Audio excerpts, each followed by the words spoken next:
Hey, in this video, I'd like to talk about your team and the people surrounding you to be successful. And I think this is a really timely video because LSU Tigers just won the national championship. I happen to be from Louisiana and an LSU fan, so it's really awesome. And the folks around here are super excited and proud of the team and the season that they had. But I want to talk about specifically your team. And I know what I'm about to talk about in the case of a team is probably not the standard thing that you think of when you think of a team, like a football team or a sales team or a baseball team.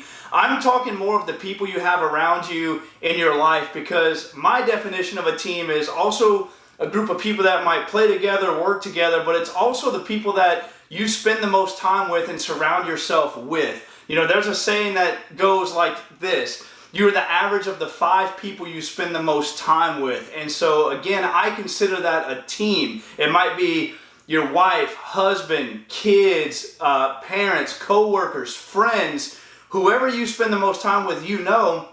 And I would ask you, how is your team?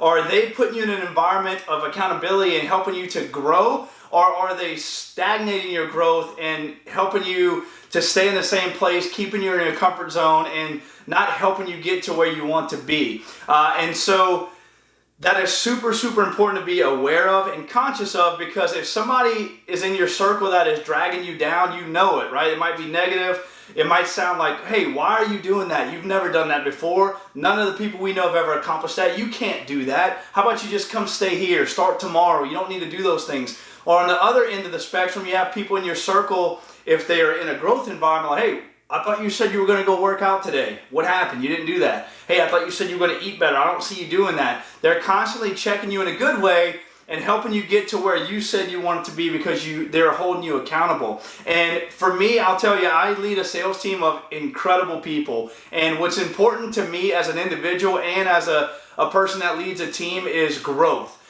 When we are growing as individuals, we're happy, we're productive, and we are striving to hit our goals. If you think about yourself, when you're the most happiest is whenever you have a goal, you're going after something, and you're stretching outside of your comfort zone. On the other end of that, whenever you're stagnant, not so happy, not so productive, you probably don't have a target you're moving towards to be able to hit and achieve. You're in your comfort zone, you probably feel good, and you're okay where you're at. That's not where the magic happens and where you need to be. So for me as a leader, I expect a growth environment, and I also want to make sure it's available. And that's something I talk about quite a bit with my team is, hey, what books are we reading? What are we listening to? How's our mindset? How are we interacting with people every day? How's our communication? All of those things add up to little things that make the individual very good and productive in achieving goals. And ultimately, that's what makes our team so incredible, is having that growth environment. Everybody's happy and everybody's moving towards the same vision and the same goal. So the purpose of this video is to talk about that team, who you have surrounding you. Are they helping you or hurting you? And most importantly, it's just important to be aware of that. That way you can make the adjustments where you need to make them. I hope you enjoyed this video. Please share with anyone that may need to hear this message. Be aware of your team and help them continue to grow and get back on the right path, or stay on the right path. This video is a wrap. I will talk to you soon. Bye for now.